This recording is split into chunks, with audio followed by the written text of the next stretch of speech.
어, 스님 법문 아까 해주신 법문 중에 법문을 잘 들었는데 요즘 그 검찰 개혁, 그 조국 문제 이런 것들이 되게 많이 답답하잖아요, 사실은.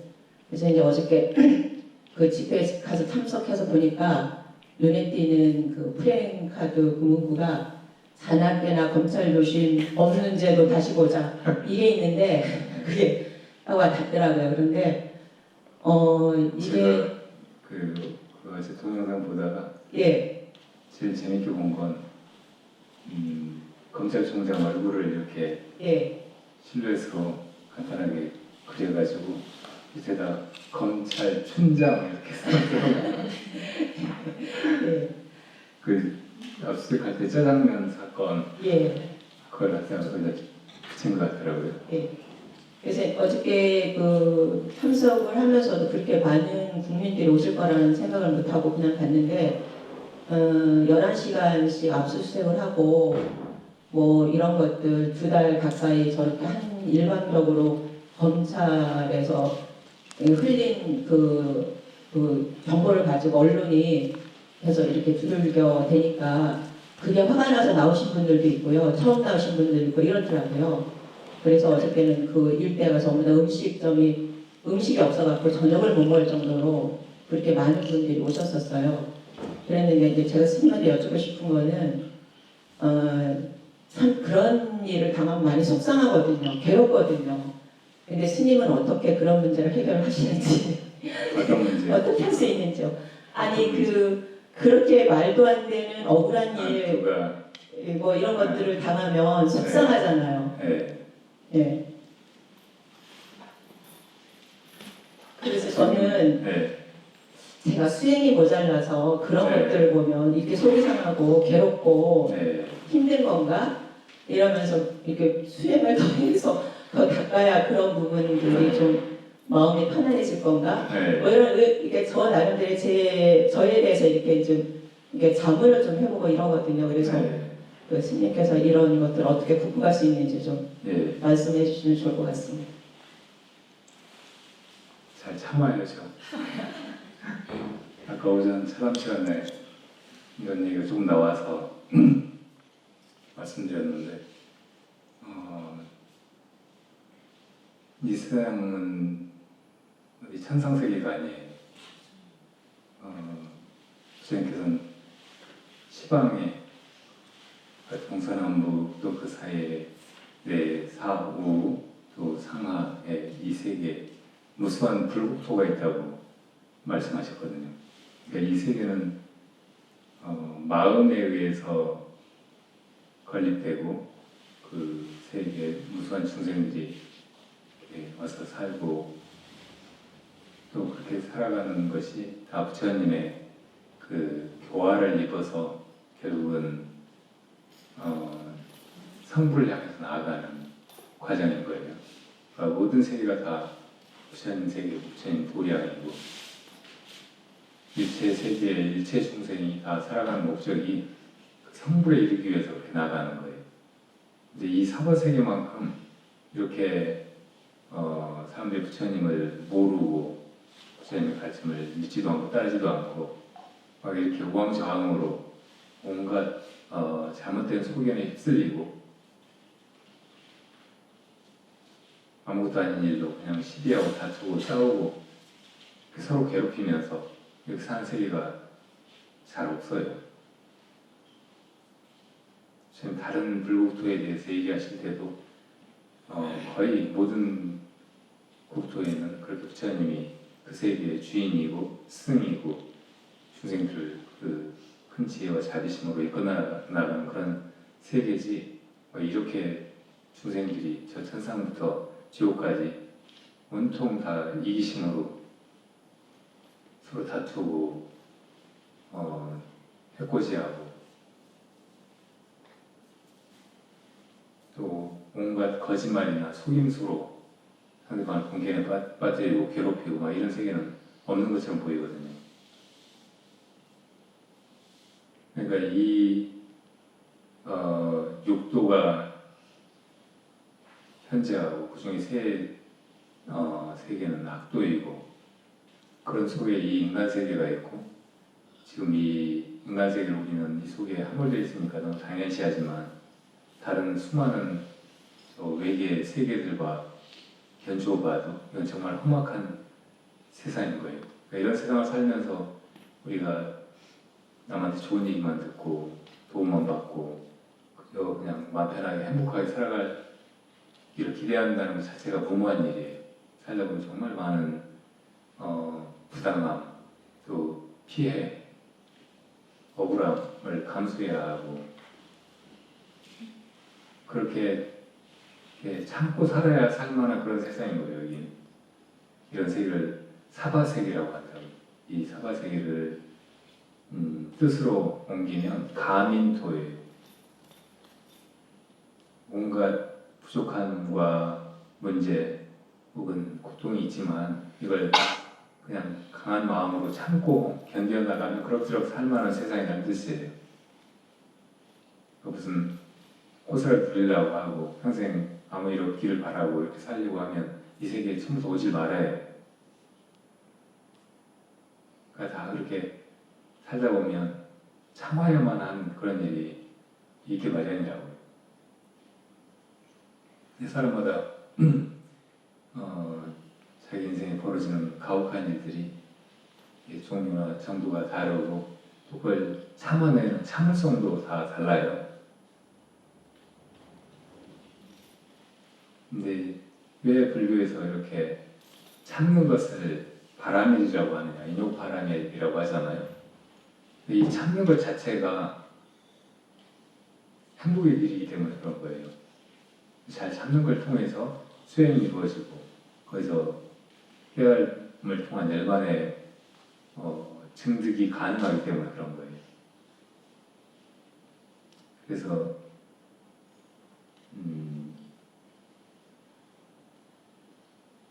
잘 참는 것, 이것을 우리가 그냥 일상적으로 흘려들을 게 아니라 한번 곰곰이 생각해 봐야 돼요. 잘 참는다는 게 뭘까?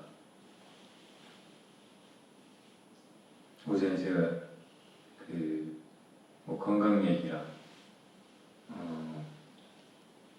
펜벤다졸이라고 하는 암을 치유하는 강아지 구충제 얘기랑 우리 몸 안에 장 안에 미생물력이랑 이런 것과 함께 했는데요. 최근에 제가 본 동영상 중에 강아지한테 주는 구충제 펜벤다졸을 가지고 암을 치유한 사례가 많다는 것이 있었어요. 이게 그냥 의사들이나 병원에서 그렇게 하라고 해서 한 게 아니고 이렇게 몇몇 말기 암 환자들이 이 펜벤다졸이라고 하는 강아지 구충제가 암 치료에 굉장히 효과가 있을 수 있다. 그런 얘기를 오래전부터 의사들이 여러 하는 사람도 있었나 봐요. 그걸 직접 자기가 해보고 완치된 사람들이 동영상을 띄우고 막 그런 걸 공유하고 하면서 이게 알려진 거예요.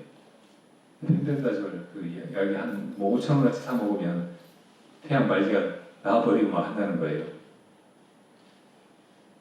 지금 그 영상이 막 굉장히 구독하는 사람이 많아가지고 100만 막 넘어갔을 거예요. 그러니까 이제 또 의학계에서나 이렇게 전문가들은 그건 임상 실험이 이루어진 게 아니라 강아지한테 맞는 구충제이지 이게 사람이 먹었을 때 어떤 부작용이 있을지 모른다 이런 식으로 그걸 유험시하는 영상도 뜨고 하더라고요. 어쨌든 그게 많은 사람들이 실제로 해보고 나았다는 거예요. 오늘은 또 이 강아지 구충제뿐만 아니고 사람들이 보통 먹는 구충제도 암 치료에 효과가 있을지 모른다 그런 영상이 있더라고요. 다 보진 않았어요. 너무나 희망적인 얘기 아니에요. 근데 제가 봤던 영상에서 그런 게 이제 너무 자기가 놀라워가지고 그거를 막 여기저기 알리고 했더니 그거를 이제 기존 의학회에서 혹은 병원 측에서 문제 삼고 방해하고 막 했다는 거예요. 근데 그렇게 하는 의도가 뭐겠냐고. 이 세계적으로 암 산업이 어마어마한 이 돈이 왔다 갔다 하는 분야예요. 그 병원에서 암 환자들을 이렇게 불러다가 진단하고 치료한답시고 방사선 치료, 뭐 약물 치료 막 이렇게 하면서 정말 많은 돈을 벌고 있는 거예요. 근데 그 치료비에 비해서 성공률은 정말 적어요. 그러니까 암은 거의 치료 불가능한 현대병이라고 그렇게 우리가 다 알고 있었잖아요. 그래서 저는 옛날에 무슨 대체의학이라든지 혹은 이 세상에 여러 분야에 다 부패라든지 어떤 숨겨진 문제거리들이 있는데 의학계도 그런 게 만연하고 세계 의학을 주도하고 있는 특히 미국 쪽에 그런 의학에 정말 많은 병폐나 부조리가 있다고 그렇게 보고한 걸 본 적이 있어요. 근데 거기서는 이 옛날 아메리카 인디언들이 그런 암치료법 같은 걸 알고 있었고 또 남미에서 실제로 그런 이제 그 식물을 가지고 우리 한약처럼 달려 먹여가지고 암을 거의 다 치료한 그런 사람이 있었다는 거예요. 근데 그 사람의 치료법 혹은 치료약 이런 거를 보급되지 않게 미국 정보기관이나 기존 의학계에서 가진 방법으로 그 사람을 감옥에 보내고 그러니까 무허가 그런 의료 행위를 했다고 그래서 이제 치료법이 더 이상 퍼지지 않게 막았다는 그런 걸 본 적이 있었어요. 이런 식으로 펜벤다졸도 그렇게 금기시되고 있었던 거예요. 실제로 치료 효과는 의사들도 이미 알고 있었고 그런 논문도 나오고 했었지만 그게 이제 돈 문제로 그런 돈을 잃어버리지 않기 위해서 의학회가 그런 의술이 이미 진직에 드러나 있었음에도 불구하고 사람들이 숨기고 있었다는 거예요. 그래서 제가 도대체 왜 구충제가 암 치료에 도움이 된 것일까 생각을 해봤거든요. 근데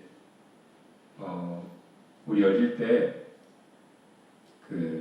체변 검사 이걸 학교에서 하고 그 병원에 이제 구충제 R이라든지 뭐 그런 구충제가 있다는 신호가 뜨면 구충제를 학교에서 받아가지고 먹고 또 이제 그때는 지금하고 다르게 구충제가 회충을 그냥 몸속에서 죽어가지고 변에 같이 섞여 나오게 만들었잖아요.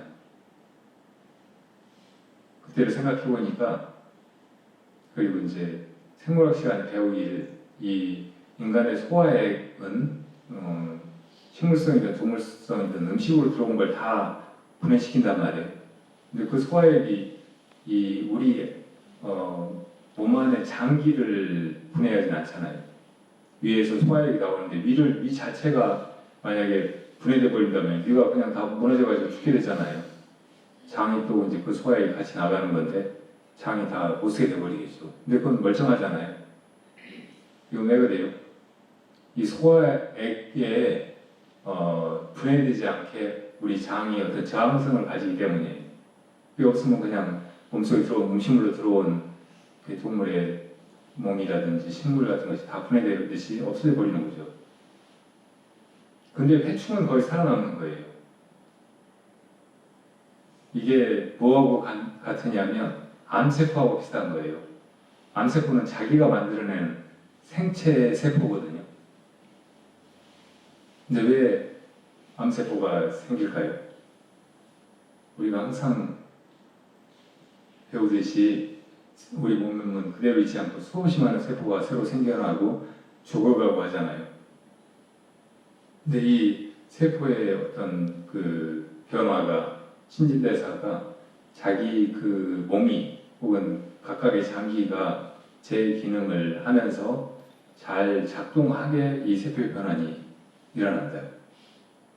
이 암세포는 자기가 만든 세포고 살아있는 세포고 멀쩡한 세포고 어디 병에 오염되거나 혹은 뭐 공격을 받는 세포가 아닌데도 불구하고 이게 문제인 이유는 자기 생체가 유지될 수 없게 생겨난 세포인 거예요. 자기가 그런 세포를 자기가 만든 거예요. 왜 그럴까요? 이걸 현대의학은 모르는 거예요. 그러니까 치료를 못해. 근데 많은 대체의학에서는 암세포는 스트레스라든지 혹은 우울증 때문에 생긴다고 말해요. 이게 정신적인 문제에서 삶의 의욕을 못 느끼고 그냥 이제 쉬고 싶다, 죽고 싶다 이런 생각이 일어나고 오래 지속될 때 자기 몸이 그냥 자기가 죽도록 만들어낸 세포가 암세포인 거예요. 그러니까 이게 해충하고 비슷한 거예요. 암세포가 자기 몸이 만들어낸 건강한 살아있는 세포인데 자기 몸이 죽도록 만드는 거예요. 자기 몸에 영양을 뺏어가서 지가 막 증식되어가면서 다른 것들은 작동 못하게 만드는 거예요. 이게 회충하고 똑같은 짓인 거예요. 그래서 이제 이 회충을 치료하느냐, 이게 자기 몸에 살아있는 세포, 뇌장이나 다른 것들을 건드리지 않으면서 이 생명체 유지에 방해되는 암세포 같은 놈만 죽이는 거예요. 기생충을 그런 식으로 죽이는 거예요. 그러니까 이걸 먹었을 때 암이 나을 수 있는 거예요. 이게 그렇게 오래 걸리는 게 아니에요. 되게 암 걸리면 완치될 때까지 몇 달, 몇 년이 막 걸리기도 하잖아요. 걸상도 재활하고. 근데 저는 알약 사 먹고 그냥 몇 달 안 있다가 가서 보면 멀쩡하게 암이 없어져 버렸거나 전혀 활동을 안 하게 되거나 그렇게 된다는 말이에요.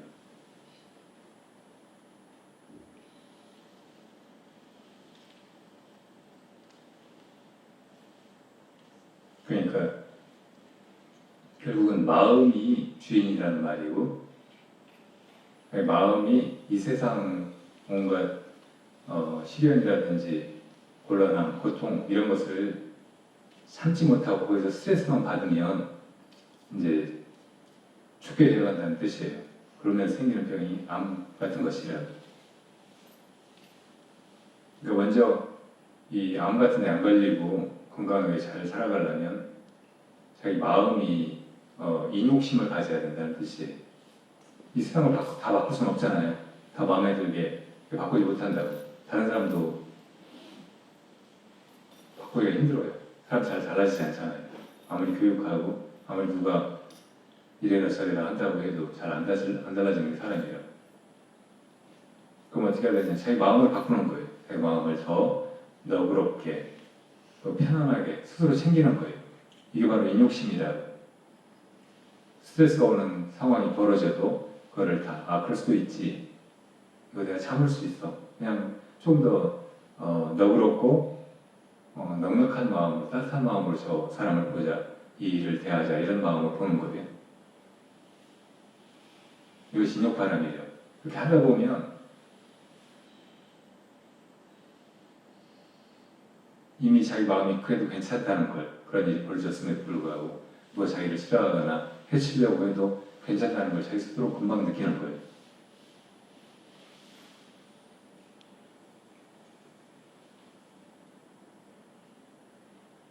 해충은 우리한테 피해만 주는 게 아니에요. 이 세상 모든 것들은 다 자기 살려고 하지만 다른 것들에 도움을 받고 살고 있고 함께 살고 있고 의지하고 있다. 해충이만 한 게 없어요. 우리한테 해충인 것이지 다른 것들한테는 도움이 되는 것일 수 있어요. 심지어 우리들한테도 한쪽으로는 해를 끼치지만 다른 쪽으로는 도움을 주고 있을 수 있어요. 제가 이 펜벤다졸 소식을 듣기 전에 유시민 노무현재단 이사장하고 옛날에 강기갑이라고 하는 진보당 쪽의 개의원하고 이렇게 인터뷰하는 걸 들은 적이 있어요. 근데 그분이 원래 농사꾼이었고 국회의원 하다가 또 지금은 이제 안동인 것 같아서 농사 짓고 있는데 최근에 그런 쪽으로 농사를 연구하다가 이렇게 인간에 있어서 똥이 얼마나 중요한가 이런 거를 연구하게 됐다는 걸 휴먼 마이크로바이옴이라고. 우린 다 똥은 이제 더러운 것이고 우리 몸에서 제일 불필요한 거 이걸 내보내는 것이라고 배설물이라고만 알잖아요. 근데 이게 정말 중요하대요. 뭐 이게 다 거름이 되고 그래서 다른 식물을 살리고 혹시 이렇게 생산을 늘리고 막 이렇게 한다는 건 다 아는 바지만 이 똥 속에 정말 많은 미생물이 들어있대요. 그리고 그런 이 몇십억 개의 미생물들은 크게 나눠서 인체에 유익한 미생물, 또 피해를 끼치는 미생물, 그리고 중간적인 미생물 이렇게 나눠진대. 그리고 이 속에 항상 이렇게 견제와 균형이 이루어지고 있다는 거예요. 이제 이 균형이 깨지면 문제가 생긴대요. 그러니까 좋은 미생물이라고 해서 그것만 너무 많아지고 안 좋은 미생물이 없어지면 오히려 문제가 생긴다는 거예요. 그 반대로 안 좋은 미생물이 너무 많아져도 이제 우리가 금방 자기가 자각할 정도의 병들이 생기는 거예요. 근데 그렇게 만드는데 정말 중요한 역할을 하는 것이 안 좋은 미생물이 아니고 중간에서 이것도 저것도 아닌 채로 있는 미생물이에요. 그 미생물이 훨씬 많고 이 미생물들 다른 말로 눈치 보는 미생물이라고 불러요. 근데 이 눈치 보는 미생물들은 강한 쪽에 붙어요. 그러니까 우리 몸이 건강할 때는 장 안에서 이 눈치 보는 미생물들이 대체로 건강한 미생물 쪽으로 붙어가지고 그런 역할을 해요.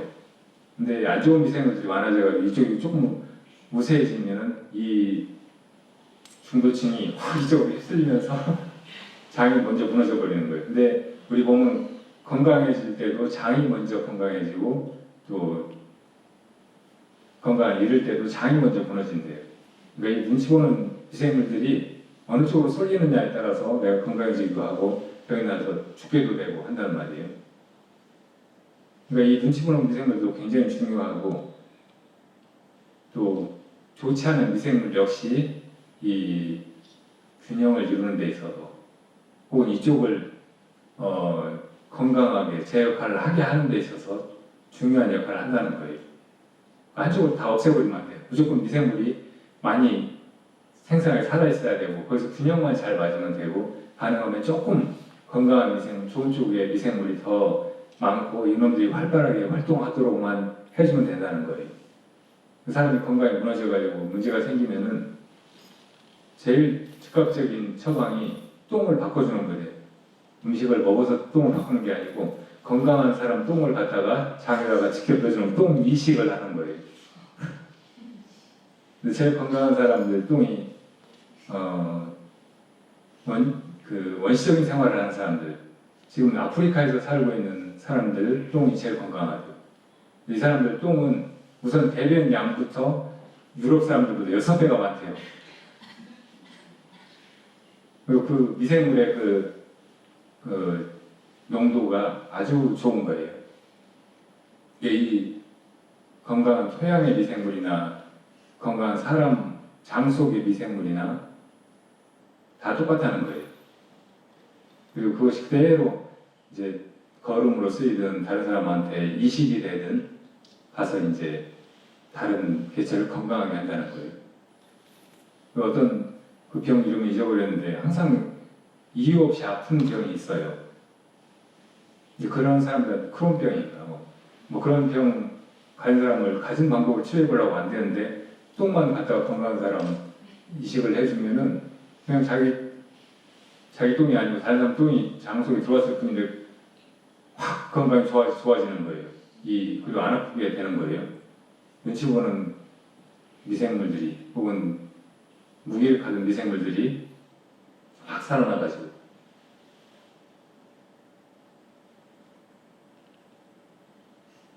그러니까 이 사람 안에 그렇게 많은 미생물들이 있고 그렇게 많은 생명들이 이 하나의 육신 안에 같이 살고 있는 것이잖아요. 해충도 그 비슷한 거예요. 해충이 우리 영양을 중간에 이놈이 가로채고 그래서 이제 영양실조 걸리게 만들고 그 옛날 해충 많이 있는 애들 보면 얼굴이 새노랗고 힘도 없고 막 그래요.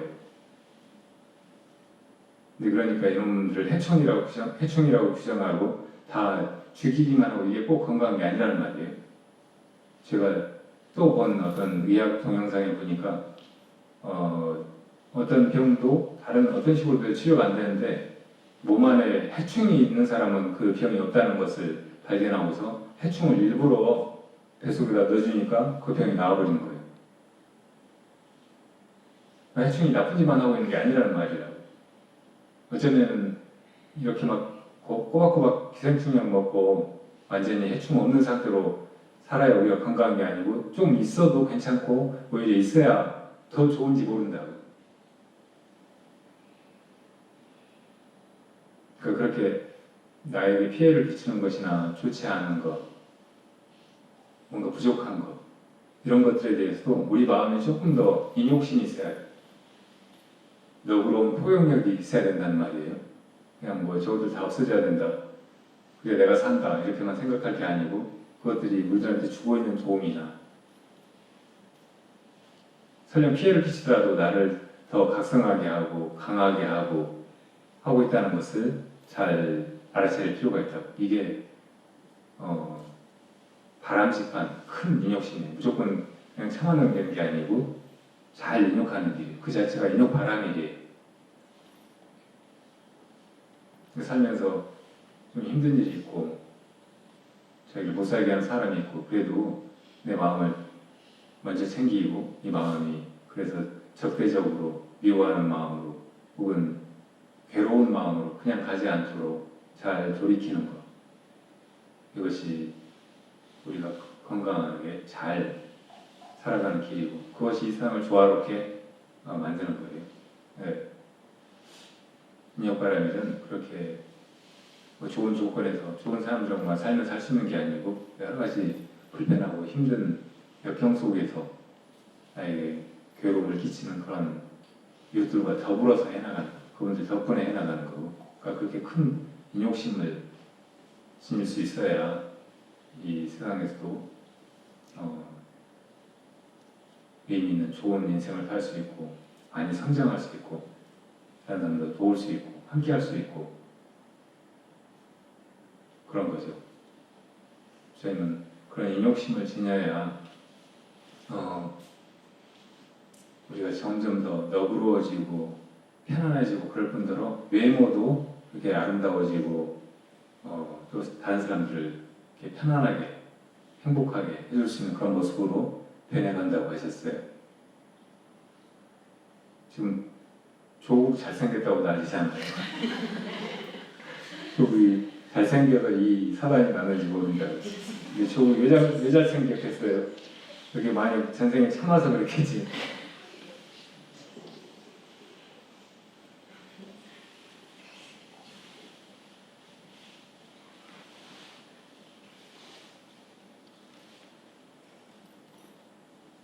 비위가 약하다 그런 말 있잖아요.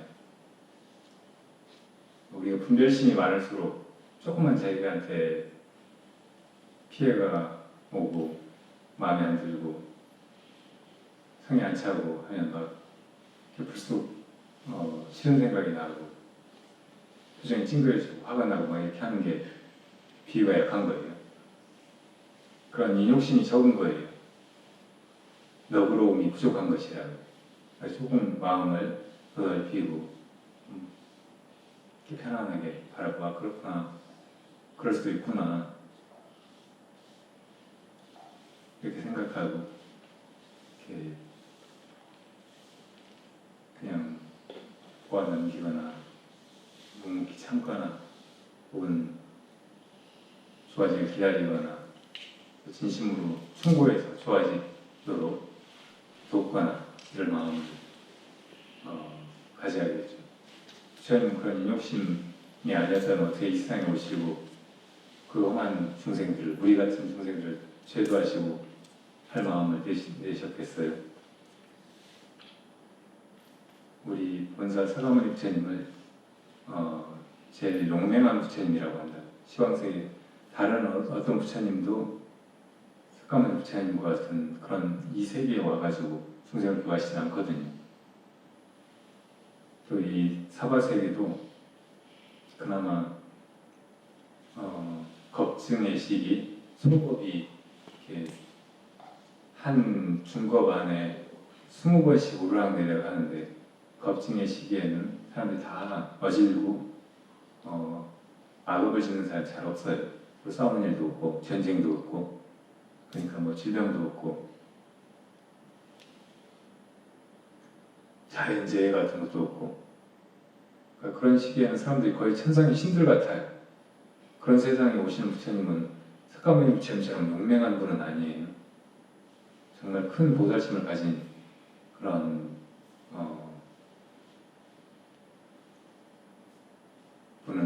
분이래야 석가모니 불처럼 이런 난세, 오타가 악세에 오셔가지고 중생을 제도하는 거예요.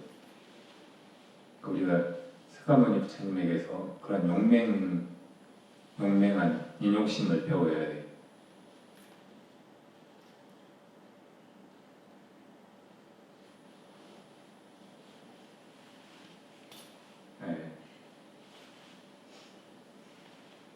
잘 참아나가면 이기지 못할 것이 없어요. 그냥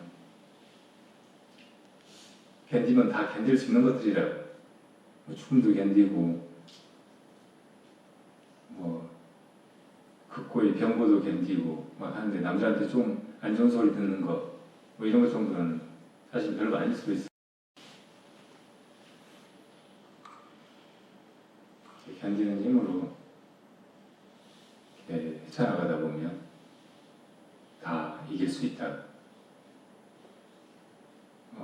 인디언들이 비가 안 오면 기호제를 지냈대요. 그 기호제는 성공하지 않은 적이 없대요. 왜 그런 줄 아세요? 비가 올 때까지 지내니까.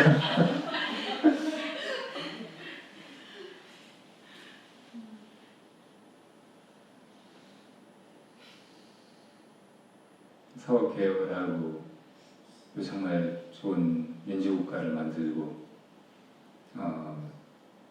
이런 게 그 조국 장관의 그 옛날부터의 뜻이었나 봐요. 어떤 인생 소명 같은 것이었다고 조국 장관을 잘 아는 기자 출신 제 친구가 직접 얘기를 하더라고요. 문재인 대통령이 그 전에 박근혜하고 이제 경선에서 떨어졌을 때 거의 이제 재기가 불가능하다고 생각했을 때부터 기자 친구가 조국 장관한테 나중에 정치할 거냐고 물어보니까 안 할 거라고 했다는 거예요. 그런데 만약에 문재인 대통령이 집권하면 문재인 정부에서 법무부 장관은 한번 해보고 싶다고 했대요. 원래 그런 우리나라 지금 그 곳곳에 비민주적인 요소가 있지만 부패가 있고 또 효율적이지 않은 부분이 있고 그런데 제일 심각한 문제는 검찰 쪽이었다고 생각을 했던가 법 쪽에 그래서 그런 거를 개혁해보고 싶었던 뜻이 원래 있었던 거예요. 오랫동안 학자로 강단에 있으면서부터 그걸 지금 이제 하려고 하는 거예요. 근데 너무 그 뜻을 일찍 노출시켰어요. 전에 그 노무현 대통령이나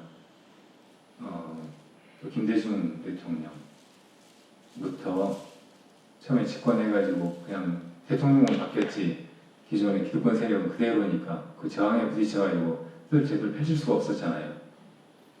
입법부나 정치인들은 물론이지만 사법부 쪽에서도 뭐 일만 생기면 어떻든 최종의 결론을 내리는 건 법원인데 그런 일은 너무 요원하고 오래 걸리고 도대체 처음부터 구조적으로 문제가 많아가지고 바른 결론이 잘 나지도 않고 그러니까 그런 쪽에 먼저 제대로 된 민주화를 실천해 가려면 메스를 대야 된다는 생각을 일찍부터 하고 있었던 거예요. 그런 얘기를 너무 일찍 하다 보니까 지금 검찰의 총공세에 부딪히게 된 거예요.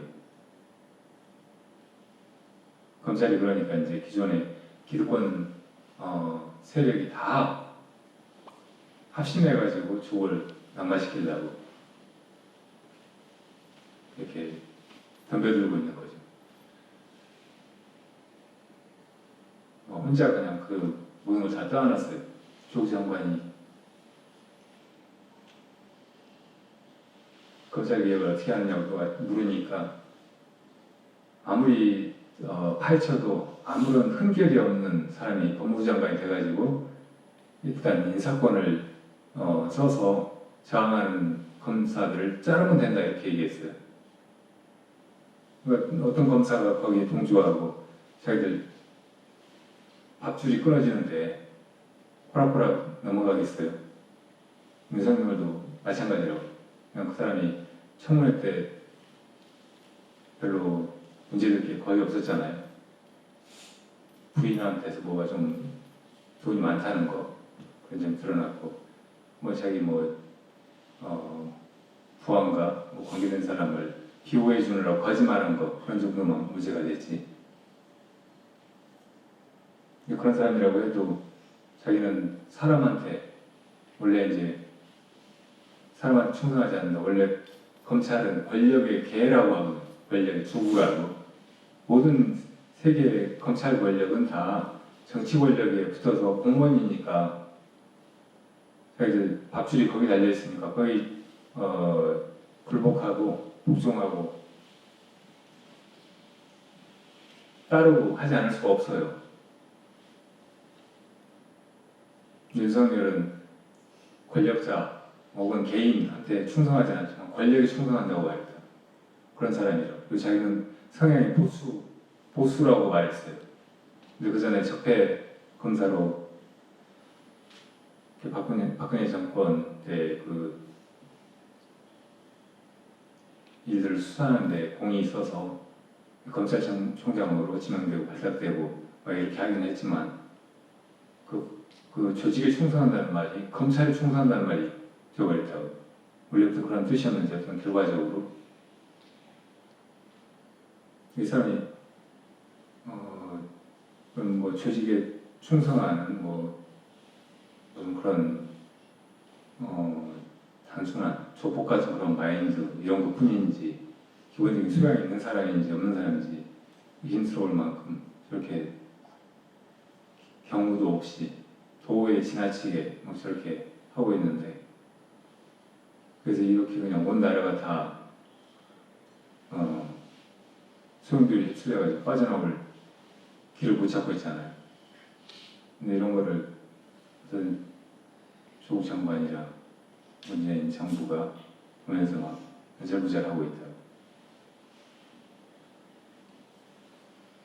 제일 좋은 방법은 검찰이 어떤 결단을 내려가지고 항복하는 거예요. 국민들의 여론이라든지 진실 앞에. 그리고 그 전에 수없이 많은 문제를 일으키고 그런 악행을 저지르고 그걸 또 숨겨갖고 하니까 그럼 반성하는 거예요. 그래서 달라지는 거죠.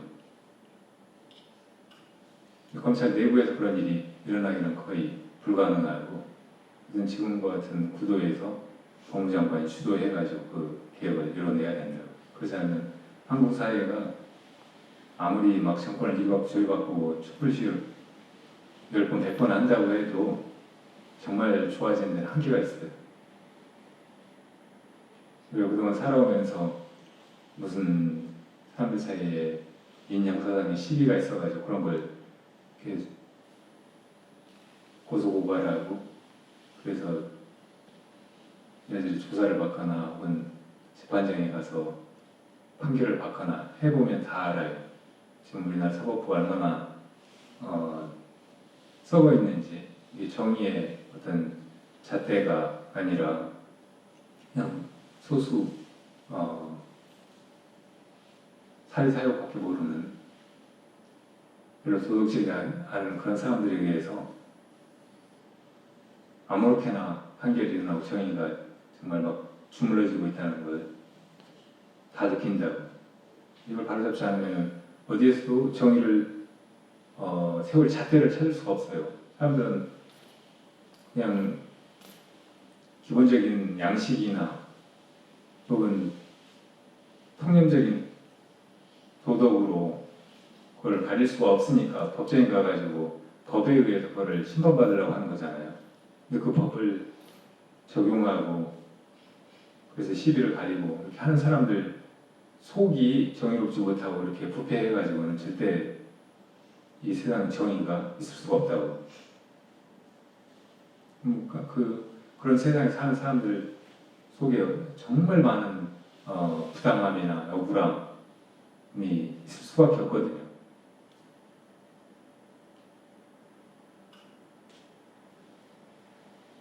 남북 분단의 상황에서 정말 많은 사람들이 사상적으로 한쪽에 몰려서 이렇게 탄압받거나 감옥에 가거나 죽거나 했잖아요. 전쟁이 아니어도 거의 전쟁통 같이. 그 중에서 제일 억울할 사람들은 아마 무슨 간첩단 사건 해가지고 거기 몰려서 간첩이 돼가지고 감옥에 가서 몇십 년을 혹은 평생을 막 썩은 사람들이라. 그 수사받는 과정에서 고문당하고 고문에 못 이겨가지고 거짓 자백해가지고 제가 간첩이라고 시인하고. 김기춘 전 법무부 장관 그리고 뭐였죠?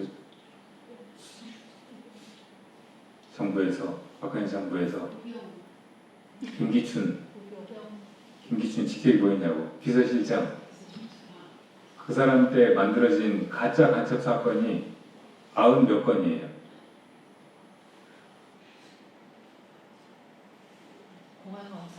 네, 공항공사 출신으로 그런 다큐멘터리도 있다고. 그런 일을 검사들이 하는 거예요.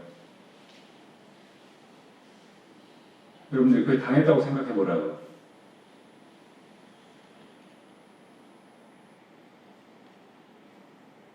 이런 검찰이 있는 나라에 무슨 민주주의나 정의로운 사회가 가능하겠어요? 이거 고쳐야 된다는 말이라고요. 이게 쉽게 될 문제가 아니라고. 그런 사람들은 그것 때문에 뭐 검사해먹고 또 나중에 나와가지고 정치하고 대통령 되겠다고 하고 이러고 있잖아요. 그 사람들의 소양이라든지 됨됨이라든지 이런 거 그 사람들이 하는 말이라든지 행동 것으로 보면 너무 뻔하다고. 근데 사람들은 그건 잘 몰라요. 속아 넘어간다고.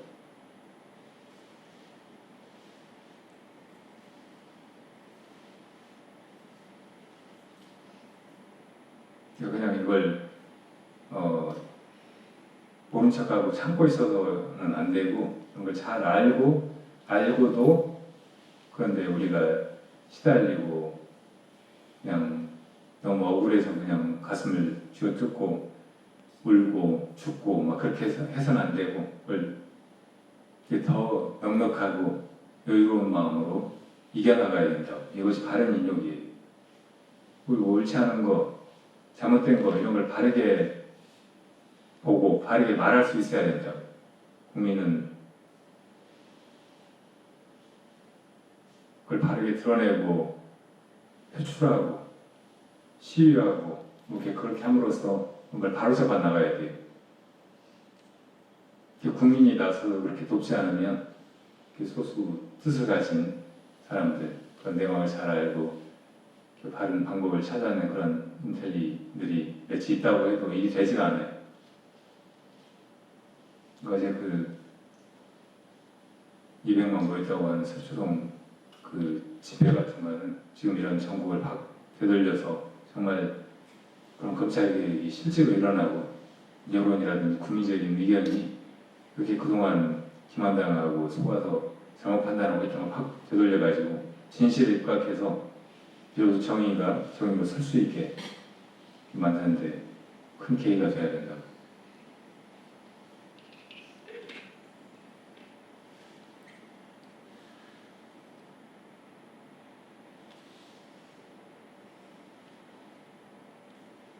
우리가 어차피 역사적인 존재로 한 시대를 살아가는데 될 수 있으면 정의 편에 서려고 해야 돼요. 분별을 하지 말라.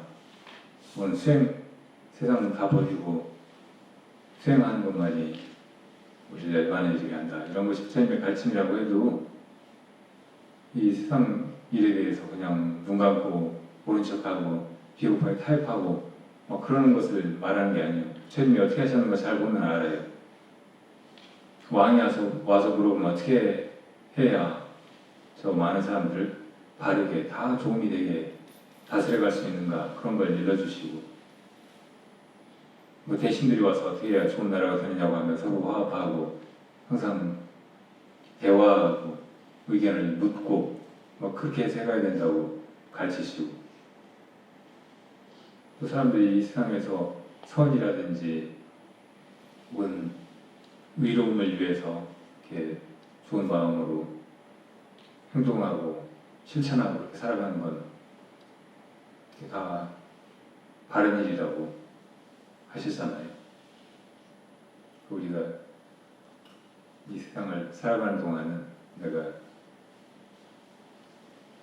이 세상을 병들게 하고 죽게 만드는 나쁜 미생물이 아니라, 혹은 이제부터 저제부터 하는 눈치 보는 미생물이 아니라 좋은 미생물처럼 이라도 그렇게 살려고 해야 된다고요. 그런 사람이 많아야 돼요. 그래야 다른 많은 사람들은 정의가 무엇인지, 어떤 체제가 우리 모두에게 다 행복을 가져다 줄 것인지 그런 고민을 크게 하지 않고도 마음 놓고 그냥 자기 일상을 행복하게 편안하게 살아갈 수 있게 된다. 내가 살면서 조금이라도 배웠고 어떤 이성적인 사고를 하면서 살아가도 그렇게 이 세상으로부터, 사회로부터 혜택을 받았다 이렇게 생각하는 사람들은 그쪽에 살려고 해야 돼. 그런 생각도 해보고 살아가야 된다고, 그런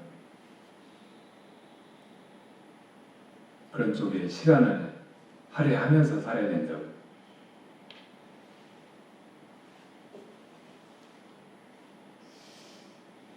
다른 질문 있으면 하세요. 너무 대답을 드리겠습니다.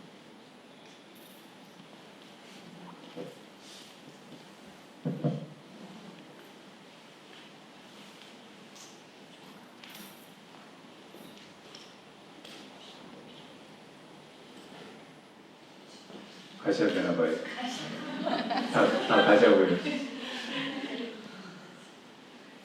그럼 10분만, 3시까지 10분만 더 얘기할게요.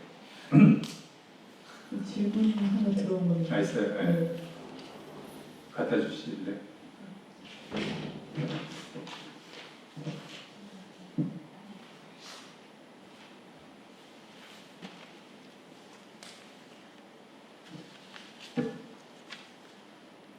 첫 쌍조에 대한 스님의 고귀한 법문을 청합니다. 이렇게 어려운 거 몰라도 돼요.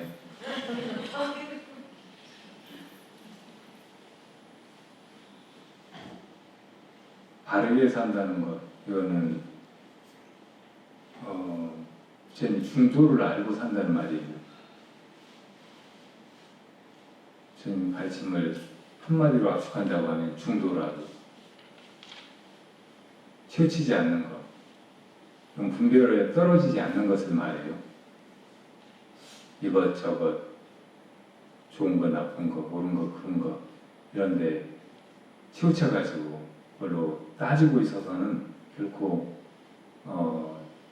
마음의 근원에 이룰 수 없다는 거예요. 그걸 넘어서야 된다는 거예요. 우리 번뇌망상은 항상 생각으로 이거다 저거다 옳다 그러다 이 속으로 끌려 들어가서 그 속에서 헤어날 줄 몰라요. 우리는 항상 그런 분별의 소용돌이 속에서 살고 있다고. 그럼 거기서 어떻게 벗어나는가? 태풍의 눈으로 들어가듯이, 바람을 안 휩쓸려가는 방법은 태풍의 눈으로 들어가는 것일 수 있잖아요. 중도의 자리에 서야 된다고. 근데 이 중도는 그냥 이쪽도 저쪽도 아니고 그 한 가운데에만 가만히 있는 게 아니에요. 이것이 초월의 길이라고. 양쪽 변에, 시비에, 그 갈팡질팡한 혼란에 떨어지지 않고 그걸 벗어나는 길이라고. 이것이 정말 편안해지는 길이고 지혜와 자비심을 완성하는 길이에요. 이 전말 양쪽의 모두를 다 있는 그대로 제대로 볼 수 있는 그런 안목을 가지는 일이고, 그런 치우친 견해에 떨어져서 고생하는 사람들 그 고생으로부터 건질 수 있는 길이란 말이에요. 이걸 여기서 한 어려운 말로 하면 차조라고 할 수 있어요. 양변을 열리는 걸 차라고 해요. 막는다. 한쪽으로 떨어지는 것을 막는 거. 근데 그게 그냥 양쪽이 떨어지면 가운데 그냥 위태롭게 머물러 있는 것이 아니에요. 그걸 초월해서 안목을 가지고 양쪽을 바르게 볼 수 있게 되는 거예요. 이게 조예요. 그래서 이건 항상 차나 조도 한쪽에 치우치면 안 되고, 차 속에 조가 있어야 되고 조 속에 차가 있어야 돼요. 이게 진짜 중도예요. 그냥 어정쩡한 가운데가 아니고 초월적인 중도라고. 이것이 다른 말로 하면 쌍차, 쌍조의 어려운 말로 하면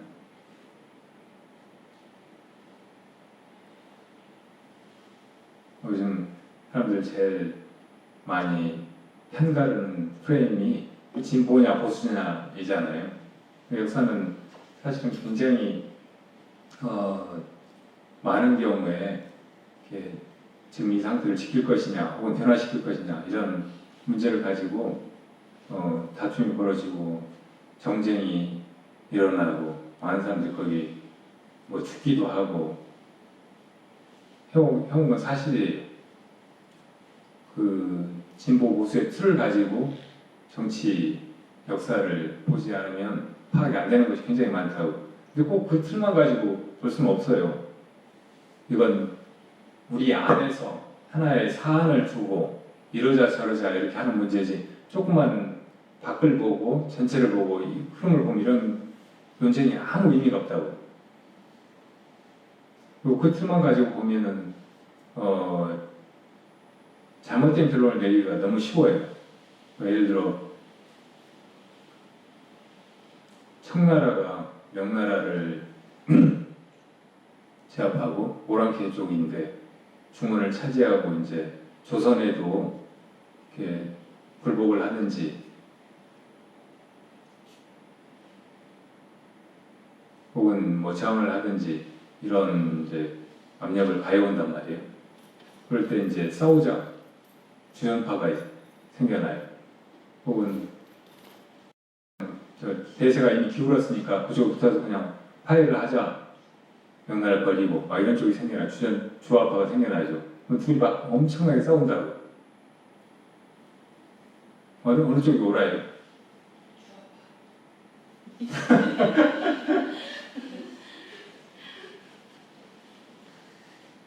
근데 이런 논쟁 좀만 지나서 보면 아무 의미가 없어요. 그리고 그 상황을 잘 보면은 조선이 잘 살아남기 위해서 해야 될 길은 너무 뻔하다고.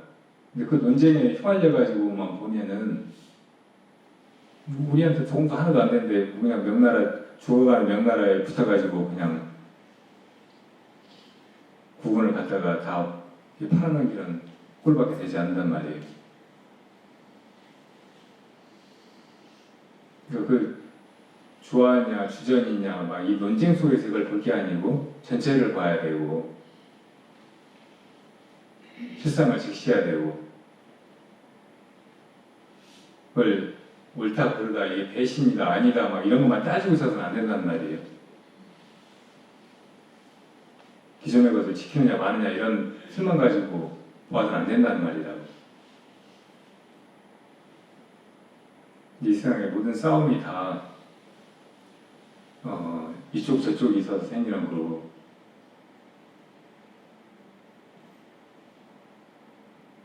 그런 싸움 속에서 인류 역사가 형성되어 왔다고 하는, 계속 역사는 이쪽 저쪽 간의 어떤 대립, 갈등 속에서만 이루어져 왔다고 할 수 있어요.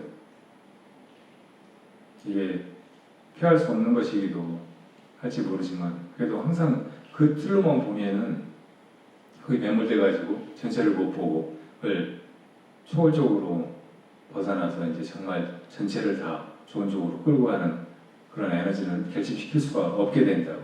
그러니까 항상 지혜로운 사람들은 지금 있는 대립 구도만 보려고 하지 말고 그거를 벗어나서 전체를 보려고 하고 앞뒤를 다 꿰뚫어 보려고 하고 해야 된단 말이에요.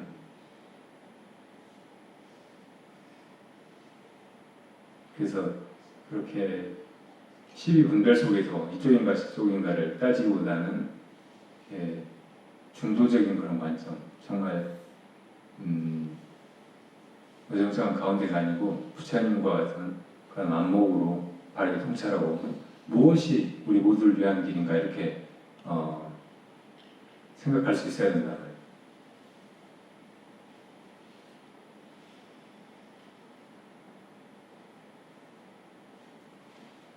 우리가 이것저것 옳은 거 그런 거 이런 거를 따질 때는 항상 생각으로 하게 되잖아요. 그리고 어떤 견해를 가지게 된다고. 이쪽이나 저쪽을 선택하고 취하게 된단 말이에요. 그것만 옳다고 믿게 되고. 근데 그런 쪽으로 한번 휩쓸려 가기 시작하면은 이게 계속 가속화돼요. 그 사람 마음은 우리가 생각하는 것처럼 그렇게 공정하고 이상적이지 않거든요. 잘못된 심리 과정을 거쳐서 어떤 견해를 가지게 되고 계속 그게 강화되는 쪽으로 가고 그래서 다른 사람하고 싸우게 되고 나중에는 자기가 돌아설 수 없게 싸움에 휩쓸려가지고 결국 파국까지 가는 경우가 아주 많아요. 우리 심리 속에는 확증 편향이라는 것이 있고 집단 동조라고 하는 것이 있어요.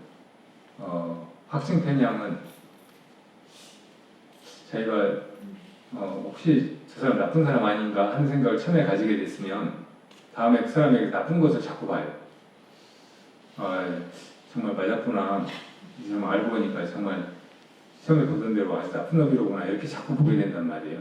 근데 처음에 어떤 사람에 대해서 좋은 인상을 가지고 그 사람을 보면은 그 사람이 설령 어떤 안 좋은 점을 보게 돼도 이런 건 아무것도 아니야. 그 사람 원래 좋은 사람이지. 이렇게 하면서 극구 그 사람 안에 좋은 점만 자꾸 보게 돼요. 그리고 끝까지 그 사람을 좋은 사람으로 믿고 싶어 하는 거예요. 자기가 원래 이제 가졌던 어떤 견해, 이걸 증명하는 쪽으로 계속 생각이, 판단이 휩쓸려가는 거예요. 이런 게 확증 편향이에요. 그러니까 우리가 정치적인 견해도 한번 진보적인 쪽으로 가지면 계속 그게 맞다. 우리나라는 달라져야 된다. 저놈들은 수구 꼴통들이다. 저놈들 다 바로잡거나 없애야 된다. 막 이런 쪽으로만 계속 이렇게 확증하는 쪽으로 생각이 나아가는 거예요. 점점 그쪽으로 굳어져가. 이제 반대쪽 있는 사람, 가지는 사람들은 또 그런 쪽으로만 계속 가는 거예요. 그 틀로만 계속 보고. 공산주의는 우리나라 민주주의 발전을 가로막고 전쟁을 일으키고 막 또 국론을 분열시키고 막 해왔던 것이야. 빨리 다 나빠. 저 사람들은 다 없어져야 돼. 그런 생각은 처음부터 잘못된 것이야. 막 이렇게 보기 시작하면 계속 그런 식으로만 보게 돼. 그걸 더 증명하고 완전히 나중에는 이게 이제 진리라고 도마틱하게 믿게 된다는 말이에요. 답은 이렇게 이제 한 번 가졌던 어떤 견해를 확증해가는 쪽으로 견해가 굳어져 가기 때문에 다른 생각을 가진 사람들하고는 가면 갈수록 더 막 벌어지는 거예요. 더 싸우게 되고 갈등이나 혼란이 점점 깊어져 가요. 이런 게 확증 편향이라고. 그리고 또 집단 동조는 같이 있는 사람들하고 자기가 다른 견해를 가지는 거예요. 이걸 너무 불안해서 속으로 꺼리는 거예요. 그래서 다른 사람 견해에 쫓아가. 자기가 보기엔 분명히 이게 옳았는데 다른 사람이 다 아니라고 막 하면은 그런가? 하면서 자기가 모르게 그 생각을 바꾸는 거예요. 이게 옳다고 나중에 믿게 돼버려요. 이건 여러 가지 실험에서, 심리학 실험에서 이렇게 증명이 된다고. 100이면 100 다 그래요. 99이 작당하고 옳지 않은 것을 다 옳다고 주장하게 만들고 한 사람만 이제 따돌리고 가만히 보면 이 사람은 나중에 전체 생각을 쫓아가 버린다고. 분명히 옳지 않은 것인데도 불구하고. 그러니까 그런 식으로 세뇌 같은 것이 일어나는 거라고. 그러니까 우리가 그런 위험성 속에 노출되어 있는 거예요. 우리 사고력이 그렇게 견실하고 건강하지 못해요. 그래서 저 북한과 살면 김일성 우상화 속에서 김일성이 우리 민족의 뭐 구세주같이 그렇게 믿을 수 있어요. 이슬람 문화권에서 태어난 알라신 말고는 다 저건 지옥발놈들이고 다 죽여 없애야 되는, 그렇게 생각하는 테러리스트가 될 수도 있다. 그런 위험성 속에서 우리가 살고 있는 거예요. 그러니까 언제든지 내 견해, 내가 지금 계속 확신 편향이나 집단 통주로 굳혀가고 있는 이 입장은 가변적인 것이고, 내가 조금만 조건이 달랐으면 다르게 생각할 수 있는 것이라는 마음을 가져야 돼요. 이런 열린 마음을 가지고 항상 이 어떤 시비거리 혹은 논쟁, 갈등을 보려고 해야 된다는 말이에요.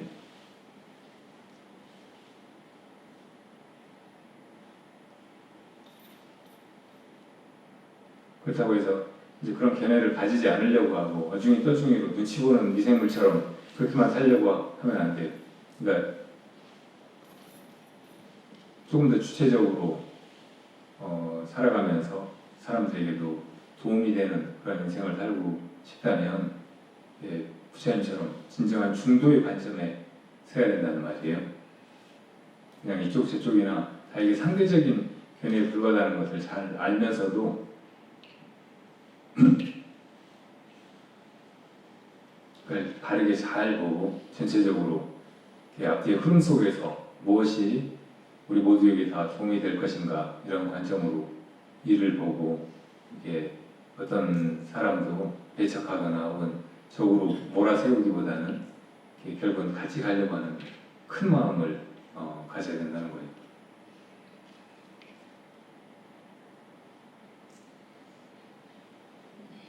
그렇게 해서 우리 우선 한국 사회가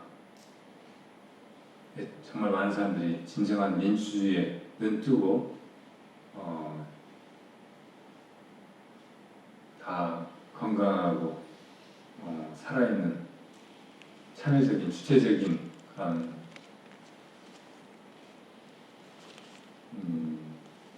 지성으로 넓혀갔으면 좋겠어요.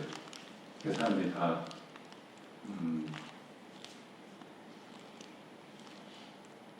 이기적으로 서로 그냥 더 많이 차지하고 더 높은 자리에 올라가고 이렇게 막 무한 경쟁만 펼치는 말기 자본주의에 휩쓸려 그냥 세월을 흘려보내지 않고, 그렇다고 외형적인 어떤 평등이나 인간의 자유로움을 등한시하는 그런 체제로 세상을 바꿔서 그걸로 인간이 저절로 다 해방되고 편안해지고 행복해지고 할 거라고 믿는 어리석음에 빠지지 않고,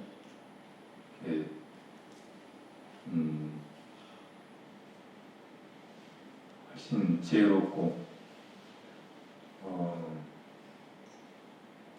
주체적인 그런 인간들로 이루어져 갔으면 좋겠어요. 그런 사람들이 많아지고 다 사람들이 그렇게 되어서 우리 세대가 가기 전에 민주주의의 꽃 혹은 그 결실을 거둘 수 있었으면 좋겠어요. 진정한 민주주의는 그냥 어중이 떠중이가 모여서 그냥 다수결로 이걸 다 저걸 다 그렇게 결정해가는 사회가 아니고, 다 자기 삶의 주인이 되는 세상에 누구나 다 부처님처럼 살 수 있는 세상, 많이 안 가지고도 다른 사람들에게 혹은 세상 전체를 위해서 내어놓고 베풀고, 그렇게 하면서도 행복해하고, 그런 삶 속에서 얻어진 지혜로 다른 사람들을 가르치고 돕고 하면서 이렇게 더불어 나아가는 도인들의 세상이 되었으면 좋겠어요.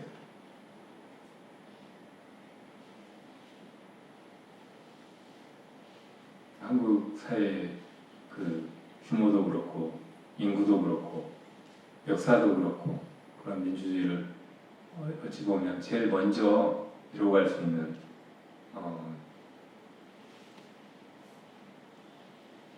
세계 혹은 인류 집단의 단위인지 모르겠어요.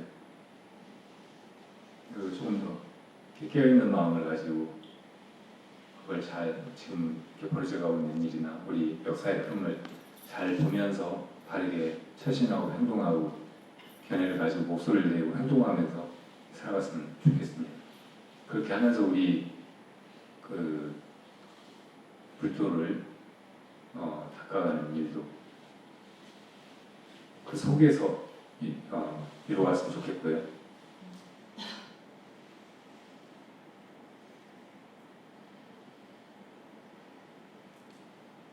최근에 제가 그 반야대 보살님이라고 하는 옛날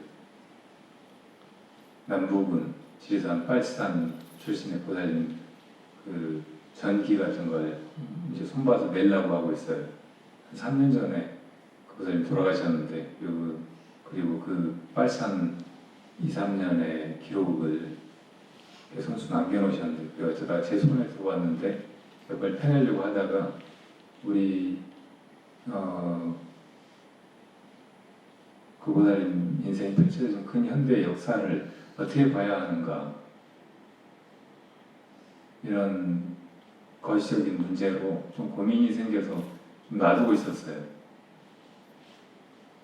이래저래 그동안 유심히 출가해가지고 세상 모른 척 하다가 다시 보니까 일제 식민지가 된 거, 해방된 거, 전쟁이 난 거, 또 군부 정권이 서고 막 이래저래 변화해온 이 역사가 그냥 이런저런 구체적인 질서 속에서 어쩌다 보니까 된 일이 아닌 것 같아 보이는 거예요.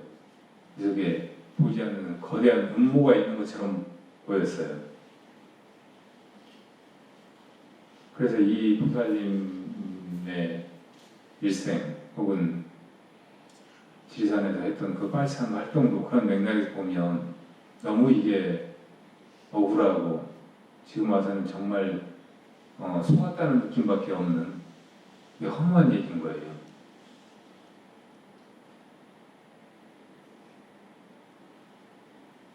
이제 최근에 와서는 우리가 이렇게 몇십 년 인생을 살아가면서 결국은 이렇게 역사의 시간을 살지 않을 수가 없는데 역사를 모른 채로 그냥 이렇게 살아가는 건 너무나 천박한 일이고 무책임한 일이고 납득할 수 없는 일이고 그럴 것 같아서 일단 내기로 했어요. 그래서 이제 뭐 결론은 아니어도 그 보살님 쓴 글에다가 내가 알던 그 보살님의 앞뒤 인생 얘기를 담아가지고 책으로 내려고 그 보살님의 그 빨상 기록을 다시 보는데 너무 참 다시 봐도 참담한 거예요. 며칠을 계속 제가 울면서 그 수기를 다시 봤어요. 그런 분들의 인생에 비하면 지금 우리들의 인생은 얼마나 이게 호강에 겨운 거예요. 이게 그분들의 희생 위에서 지금 우리가 이렇게 누지고 사는 시간들이라고. 우리 정신 차려서 훨씬 값지게 생각하고 행동하고 해야 될 것 같다는 생각이 들어요.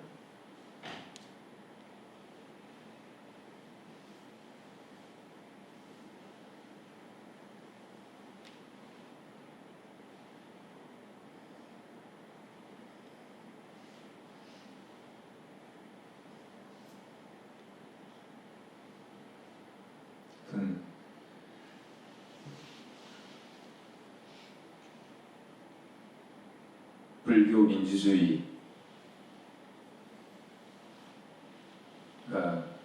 익어가는 혹은 아름다운 꽃을 피워가는 그런 과정을 여러분들과 함께 살아가면서 같이 고민하고 모색하고